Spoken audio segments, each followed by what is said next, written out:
নিয়ান, খুব ব্যথা পাচ্ছি তো। আর একটু ধৈর্য ধরো, জানো এক্ষুনি হয়ে যাবে।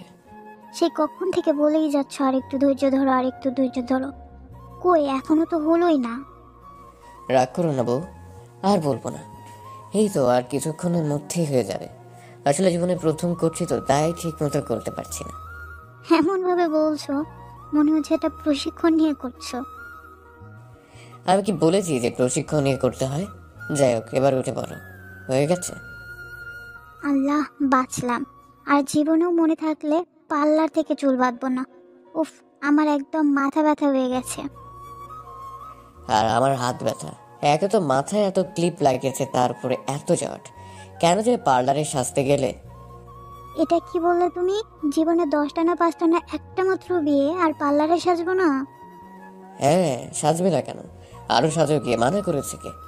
কই ভাবলাম বাসরাতে বউয়ের সাথে চুটিয়ে রোম্যান্স করবো, তা না। বউয়ের চুলের জট খুলতে খুলতে আমার রোম্যান্সের দফা রফা হয়ে গেল। এই কথা বলেই মুখটা অন্যদিকে ফিরিয়ে নিলাম, রাগ করার অভিনয় করে। আমার জানুটা রাগ করেছে বুঝি? রাগ করে না গো জামাই, সবটা পুষিয়ে দেবো। তাই? তাহলে শুরু করা যাক। ধুর, অসভ্য। যেহেতু আমি অসভ্য, তাহলে তো একটু অসভ্যতা আমি করতেই হয়, তাই না বউ? আমার এই কথা শোনার পর আয়াত লজ্জায় একদম লাল হতে লাগলো। আমি আর দেরি না করে আয়াতকে কোলে তুলে বেডে নিয়ে শুইয়ে দেই। তারপর আস্তে আস্তে ওর সকল গহনা খুলতে থাকি। যখন ওর কোমরের বিছাটা খুলতে যাব, তখনই আয়াত আমার হাত ধরে ফেলে। নিহান, প্লিজ এত কাছে এসো না, আমি শেষ হয়ে যাব। আমি ওর হাত আমার হাত থেকে ছাড়িয়ে নিতে নিতে বললাম, আজকে তো তোমাকে শেষ করবোই জান, আমার সকল ভালোবাসা দিয়ে। এই কথা বলেই আমি ওর বিছাটা এক টানে খুলে ফেললাম। নিহান, প্লিজ বন্ধ করো তোমার এই পাগলামো, আমার কেমন জানি লাগছে। কেমন লাগছে গো বউ? কথাটা বলে ওর কোমরে আলতো করে হাত দিয়ে চাপ দিলাম। সাথে সাথে আয়াতের শরীর কেঁপে উঠল। আমি আয়াতের মুখের দিকে তাকালাম। দেখলাম আয়াত ঠোঁটে ঠোঁট চেপে চোখ বুজে আছে। ওর এরকম রূপ দেখে আমি আর নিজেকে আটকে রাখতে পারলাম না। মুখ ডুবিয়ে দিলাম ওর গলায়। সাথে সাথে আয়াত আমাকে জাপটে ধরলো। আমি ওর গলা থেকে মুখ উঠিয়ে ওর ঠোঁট জোড়ায় নিজের ঠোঁট জোড়ায় বসিয়ে দিলাম আর কিস করতে লাগলাম। আয়াত আমার সাথে রেসপন্স করতে লাগলো। তারপর আমরা ডুব দিলাম ভালোবাসার এক অথৈ সাগরে। এভাবেই আমাদের ভালোবাসা পূর্ণতা পেল। হ্যাঁ, আমার আর আয়াতের 3 বছরের সম্পর্ক ছিল। আমি তখন সবে মাত্র পড়ালেখা করে বেকার জীবন পার করছিলাম। তখন আমার কাজ বলতে খাওয়া দাওয়া, ঘোরাঘুরি করা আর ছোট বোনকে কলেজ থেকে আনতে যাওয়া। একদিন বোনকে আনতে যেতে একটু দেরি হওয়ায় তাড়াহুড়ো করতে গিয়ে কলেজ গেটের সামনে এক মেয়ের সাথে সংঘর্ষ হয়। ব্যাস, যা হবার তাই হলো। আমি নিচে আর মেয়ে আমার বুকের উপরে পড়েছে। সত্যি বলতে আমি জীবনে অনেক মেয়ে দেখেছি, কিন্তু ওর মতো এত মায়াবী চেহারা আমি দেখিনি। অতীতে পড়ি। কি বললেন? আর এভাবে হা করে তাকিয়ে আছেন কেন? জীবনে কি কখনো মেয়ে দেখেন নাই নাকি? হ্যাঁ, মেয়ে দেখেছি, কিন্তু পড়ি কখনো দেখিনি। কি বিবির করছেন মশাই? হঠাৎ কোনো মেয়ের রাগান্বিত স্বর শুনে আমার হুঁশ আসে, আর আমি আশেপাশে তাকিয়ে দেখি ইতিমধ্যে গেটের সামনে অনেক লোকজন জড়ো হয়ে গেছে, আর সবাই মিটি মিটি করে হাসছে। মনে হচ্ছে ওরা কোনো সিনেমা দেখছে। ওদের থেকে চোখ সরিয়ে মেয়েটার দিকে তাকিয়ে দেখি মেয়েটা আমার দিকে এক নজরে তাকিয়ে আছে মুগ্ধ চোখে। আমি মেয়েটাকে উদ্দেশ্য করে বললাম, এই যে ম্যাডাম, আমার উপর যদি একটু দয়া করতেন, না মানে আমি মনে হয় এবার ভর্তা হয়ে যাব। তাই বলছি কি, যদি দয়া করে একটু ওপর থেকে উঠতেন তাহলে খুব ভালো হতো।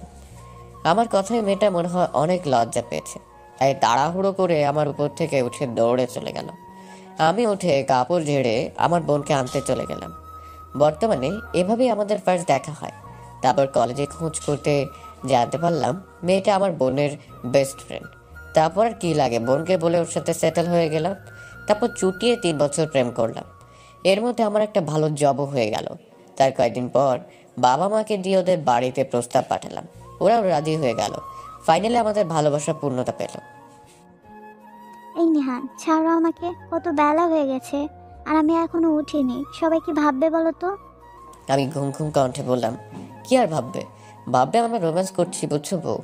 বলেই ওকে আরো শক্ত করে জড়িয়ে ধরলাম। তুমি ছাড়ো তো আমাকে, ছাড়ো বলছি। ছাড়বো, তবে একটা শর্ত আছে। কি শর্ত? মর্নিং কিস দিতে হবে, তবেই ছাড়ছি, এর আগে না। সারা রাত জ্বালিয়েও কি তোমার স্বাদ মেটেনি? আর পারবো না এসব মডার্ন কিস্টেজ দিতে। না পারলে নাই, আমিও ছাড়ছি না। ওকে ওকে, দিচ্ছি। তারপর আয়াত আমার কপালে ছোট কিস করে ওয়াশরুমে চলে গেল। আমি আর দেরি না করে উঠে পড়লাম, কারণ আজকে আমাদের বউ ভাতের রিসেপশন আছে তাই। আজকে আয়াতকে একটা মেরুন রঙের লেহেঙ্গা পরানো হয়েছে, আর সাথে কিছু জুয়েলারি। এতে আয়াতকে এত সুন্দর লাগছে যে চোখ ফেরানোই দায় হয়ে পড়েছে। আয়াতের সাথে মিলিয়ে আমিও মেরুন রঙের পাঞ্জাবি পরেছি। দুজনেই দুজনের দিকে তাকিয়ে আছি। এরই মধ্যে আয়াতের বাবা মা, আত্মীয় স্বজনরা সবাই চলে এসেছে। আয়াত তার বাবা মাকে দেখে একদম কান্নাকাটি জুড়ে দিয়েছিল। কিছুক্ষণ পর আমাদের ছবি তোলার জন্য একজন ফটোগ্রাফার আসলো। আমরাও বিভিন্নভাবে ছবি তুললাম। তারপর বিকেলে আয়াতদের বাড়িতে আমরা গেলাম। ওদের বাড়িতে 2 দিন থেকে চলে আসলাম। বিয়ে উপলক্ষে 1 সপ্তাহের ছুটি নিয়েছিলাম। আজকে ছুটি শেষ, তাই অফিসে যাব বলে সকাল সকাল উঠলাম। উঠে দেখি আমার পাশে আয়াত গুটি সুটি মেরে শুয়ে আছে। ওর এই মায়াবী ফেসটা দেখে আর ডাকতে মন চাইল না, তাই আমি উঠে ফ্রেশ হয়ে নিলাম। তারপর রেডি হয়ে নিচে চলে গেলাম। গিয়ে দেখি মা রান্নার টেবিলে ডাকছে। আমাকে দেখেই মা বলল, নিহান বাবা, খেয়ে যা, না খেয়ে এক পাও বাড়ির বাইরে রাখবে না, বলে দিলাম। যথাজ্ঞা রাজমাতা বলে আমি গিয়ে টেবিলে বসলাম, আর মা আমাকে খাবার বেড়ে দিল। খাওয়া দাওয়া করে অফিসে চলে গেলাম। এভাবে আমাদের সংসার দিব্যি চলছিল। একদিন আমি অফিসে বসে কাজ করছিলাম, তখনই বাড়ি থেকে ফোন আসলো। আমি ফোন রিসিভ করতে ওপাশ থেকে আমার বোন বলল, ভাইয়া তুই তাড়াতাড়ি বাসায় আয়, ভাবির। আর কিছু না বলেই কলটা কেটে দিল। আমি কি করব কিছুই বুঝতে পারছিলাম না। আমার মনের ভিতর খুব ভয় করছিল, কিছু হারানোর ভয়। আমি আর দেরি না করে তাড়াতাড়ি বাসায় চলে যাই। বাসায় গিয়ে দেখি আয়াতের মা বাবাও এখানে। আমি ওদেরকে উদ্দেশ্য করে বললাম, আয়াত কোথায়? উপরে আছে। আমি কথা না বাড়িয়ে তাড়াতাড়ি উপরে আমাদের রুমে গেলাম। গিয়ে দেখি আয়াত শুয়ে আছে। ওকে সুস্থ দেখে মনে হলো আমার দেহে প্রাণ ফিরে এসেছে। আমি ওর কাছে গিয়ে ওর পাশে বসলাম। বসার সাথে সাথে আয়াত আমার হাতটা ওর পেটে নিয়ে রাখলো। আমি কিছু একটা বুঝতে পেরে খুশিতে ওকে জড়িয়ে ধরলাম আর বললাম, আমি বাবা হব। আমি বাবা হব, আর তুই হবে মা। হ্যাঁ নিহান, তুমি বাবা হবে আর আমি মা হব। আমরা পরিপূর্ণ হব। সত্যি ভালোবাসা সুন্দর নিহান, সত্যি ভালোবাসা খুব সুন্দর, সত্যি। হ্যাঁ আয়াত, ভালোবাসা সত্যিই খুব সুন্দর। তুমি আমাকে এত বড় একটা খুশি দিলে, আর আমি তোমাকে কিছু দিতেই পারিনি। বলো তুমি আমার থেকে কি চাও? তুমি আজকে যা চাইবে তাই পাবে। সত্যি বলো, কি চাই তোমার? আমি চাই তোমার সাথে একটু প্রকৃতিতে সময় কাটাতে, রাতের আকাশ দেখতে, দুজন দুজনকে জড়িয়ে ধরে পুকুর পাড়ে দাঁড়িয়ে প্রকৃতি উপভোগ করতে, যেখানে কোনো যানবাহন ও মানুষের কোলাহল থাকবে না, শুধু থাকবে তুমি আর আমি আর প্রকৃতি। তাই, কিন্তু এমন জায়গা কোথায় পাবো? জায়গা খুঁজে পাওয়া তো মুশকিল। কোনো মুশকিল না, জায়গা প্রস্তুতি। মানে? মানে হলো তোমাদের গ্রামের বাড়িতে যাব। কিন্তু এখানে তো কেউ থাকে না, শুধু একজন দারোয়ান ছাড়া। আরে গাধা, কেউ থাকে না বলেই তো বলছি ওখানে যেতে। তুমি দারোয়ানকে ফোন করে বলে দাও যেন বাড়িঘর পরিষ্কার করে গুছিয়ে রাখে। আমরা কালকেই যাব ওখানে। তুমি কি শিওর যে ওখানে যাবে? হ্যাঁ জানো, আই 100% শিওর। আচ্ছা, কি আর করা, যাই, বউয়ের আবদার বলে কথা। তুমি এক কাজ করো, সবকিছু গোছগাছ করা শুরু করে দাও। আমি মাকে আমাদের যাওয়ার কথা জানিয়ে আসি। ওকে। আমি আয়াতের সাথে কথা বলে মাকে আমাদের যাওয়ার কথাটা জানানোর জন্য মায়ের রুমে আসলাম। এসে দেখি মা বিছানা গোছাচ্ছে। আমি গিয়ে মায়ের হাত ধরে মাকে বিছানায় বসালাম। তারপর মাকে সব কথা বললাম।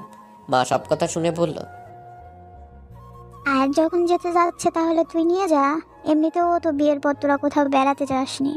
তুমিও চলো না মা আমাদের সাথে, আর ছুটকিকেও নিয়ে চলো। মা আমাদের কথা শুনে মুচকি হেসে বলল, তুই কি পাগল হয়ে গেছিস নাকি? আমি যাব না, তোরা যা। আর নিশাত আমার সাথে বাসায় থাকো। আমি মায়ের কথা বুঝতে পেরে লজ্জা পেয়ে মাকে বললাম, আচ্ছা মা, আমি তাহলে আয়াতকে নিয়ে কালকেই যাই। ঠিক আছে মা, তাহলে আমি এখন আসি। বাইরের রুম থেকে এসে দেখি আমার বউ রানীর গোছগাছ করার সব কমপ্লিট। আমি আয়াতকে বললে একটু বাইরে গেলাম। তারপর রাতে বাড়িতে এসে সবার সাথে খাওয়া দাওয়া করে ঘুমিয়ে গেলাম। সকালে ভোরে আয়াতকে নিয়ে গ্রামের বাড়িতে যাওয়ার জন্য রওনা দিলাম। ওখানে বেশ ভালোই দিন কেটেছে আমাদের। বেশ কিছুদিন থেকে তারপর বাসায় চলে আসলাম। বাসায় আসার পর থেকে আবার ব্যস্ত পড়লাম। দিনের বেলায় অফিস আর রাতের বেলা আয়াতকে সময় দিলাম। বেশ ভালোই কাটছিল আমাদের সময়। একদিন রাতে হঠাৎ আয়া চিৎকার দিয়ে উঠলো। ও চিৎকারে আমিও সজাগ হয়ে গেলাম।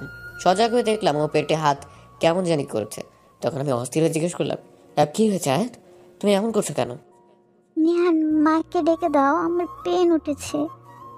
মাকে ডাক দাও, আমার পেন উঠেছে।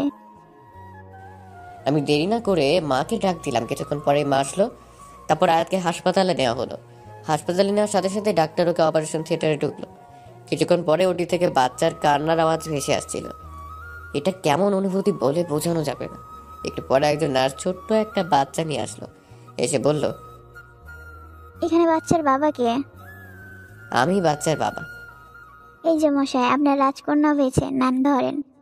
আমি আমার মেয়েকে কোলে নিয়ে একটা চুমু দিয়ে নার্সকে জিজ্ঞেস করলাম, বাচ্চার মা কেমন আছে? চিন্তা করবেন না, বাচ্চার মা একদম সুস্থ আছে। আপনারা চাইলে দেখা করতে পারেন। আমি নার্সকে ধন্যবাদ জানিয়ে আমার মেয়েকে নিয়ে আয়াতের কাছে গেলাম। গিয়ে দেখি আয়াত শুয়ে আমাদের দিকেই তাকিয়ে আছে।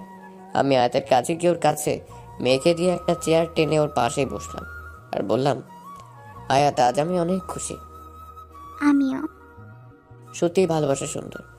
এটা বলে আয়াতের কপালে একটা চুমু দিলাম।